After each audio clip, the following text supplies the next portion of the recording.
প্রিয় বন্ধুরা, আশা করি সকলে ভালো আছেন, সুস্থ আছেন। তো গতকালকে আমি একটা লং ভিডিও ছাড়ছিলাম, সেই লং ভিডিওতে অনেক রিচ আসছে। আপনাদের সবাইকে অসংখ্য ধন্যবাদ আমার পাশে থাকার জন্য। আজকে আবার কিছু গুরুত্বপূর্ণ কথা বলবো ফেসবুক নিয়ে। আশা করি আপনারা সবাই সাথে থাকবেন। আর আমার একটা অনুরোধ, আপনারা সম্পূর্ণ ভিডিওটা দেখবেন, তাহলে অনেক কিছু আপনারা বুঝতে পারবেন। হয়তো আমার এতটা জ্ঞান নাই, তারপরেও আমি যে কথাগুলো বলবো আপনাদের কাজে লাগতে পারে। দেখুন, আপনারা সবাই ফেসবুকে কাজ করেন। আর একটা কথা বলি নাই, আমি কিন্তু এখন বর্তমানে ধান খেতে আসি। দেখছেন আমার পিছনের ভিউটা কিন্তু কত সুন্দর।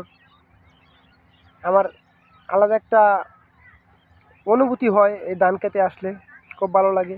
তো যেটা বলছিলাম, আপনারা অনেকেই ফেসবুকে কাজ করেন। আপনারা যাদের ভিডিও ভাইরাল হয় নাই তারা কিন্তু ফেসবুকে নতুন বললেই চলে, কারণ তারা এখনও পরিচিতি লাভ করতে পারে নাই। আপনারা যারা ফেসবুকে কাজ করছেন, তো একটা পেজের ভিডিও ভাইরাল করতে বা প্রোফাইলের ভিডিও ভাইরাল করতে যেটা প্রয়োজন, সেটা হলো পরিশ্রম করতে হবে। দেখেন, আপনার পেজ প্রোফাইল পরিচিতি লাভ করতে হলে আপনাকে কিন্তু কন্টেন্ট ভাইরাল করতে হবে, না হয় আপনার সামনে যাওয়া প্রত্যেকটা ভিডিওতে কমেন্ট করে আপনার পরিচিতি বাড়াতে হবে। আপনার ফলোয়ার বাড়বে, আপনার এঙ্গেজমেন্ট বাড়বে, তবেই না আপনার ভিডিওগুলা এই সাজেস্ট করবে ফর ইউতে। আর কখনোই হিংসা করবেন না। হিংসা করলে ফেসবুকে এগিয়ে যাওয়াটা অসম্ভব। কারো ভিডিও দেখলেন, এতে ভালো একটা ভিডিওতে হাসি রিয়েক্ট দিলেন, এটা কিন্তু একদমই ভালো নয়। সুন্দরভাবে কাজ করবেন।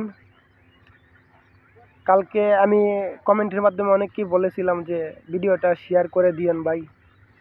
আমি কিন্তু একজন মধ্যবিত্ত পরিবারের সন্তান, ভিডিওটা শেয়ার করলে অনেক ভালো হয়। তো আমার ভিডিওটা অনেকেই শেয়ার করেছে, আবার অনেকেই করে নাই। তো আপনাদের সবাইকে বলছি, অনুরোধ করে বলছি, আপনারা সবাই ভিডিওটা শেয়ার করে দিবেন। আর সব সময় আপনারা পেজ রিকমেন্ডেবল, প্রোফাইল রিকমেন্ডেবল এইগুলা চেক দিবেন। যদি কোনো ইস্যু আসে সেখানে ধরা পড়বে। আর যারা কন্টেন্ট মনিটাইজেশন পান নাই, অনুরোধ করে বলছি ভাই, আপনারা রিচ এঙ্গেজমেন্ট ধরে রাখার চেষ্টা করবেন। সব সময় এই অ্যাক্টিভ থাকার চেষ্টা করবেন, পোস্ট করার চেষ্টা করবেন, তাহলে আপনার রিচ এঙ্গেজমেন্ট সব কিছু ঠিক থাকবে, মনিটাইজেশনও পাবেন। আর বর্তমানে কিন্তু ফেসবুকে ইনকাম একদম কম। তো সেই চিন্তা করলে হবে না, আপনার ভবিষ্যতের চিন্তা করতে হবে কিভাবে এগিয়ে যাওয়া যায়। এখন ইনকাম নাই, হয়তো সামনের দিকে ফেসবুক ইনকাম বাড়িয়ে দিতে পারে, এটাই স্বাভাবিক। ফেসবুকে কাজ করতে হলে মনোযোগ দিয়ে কাজ করতে হবে। অনেকেই কিন্তু অনলাইনে কাজ করে, অন্য কিছু করে না। তো যারা এই অসহায়, আর্থিকভাবে দুর্বলতা, তাদেরকে বলছি, আপনারা নিজের কাজটা ঠিক রেখে ফেসবুকে সময় দিবেন অবশ্যই। সবাই ভালো থাকবেন, সুস্থ থাকবেন। ভিডিওটা বেশি বেশি করে শেয়ার করে দিবেন। আপনাদের ভালোবাসা পেয়ে আমি ধন্য। সবাই ভালো থাকবেন, সুস্থ থাকবেন। আবার যদি নতুন ভিডিও নিয়ে আসি, অবশ্যই দেখা হবে।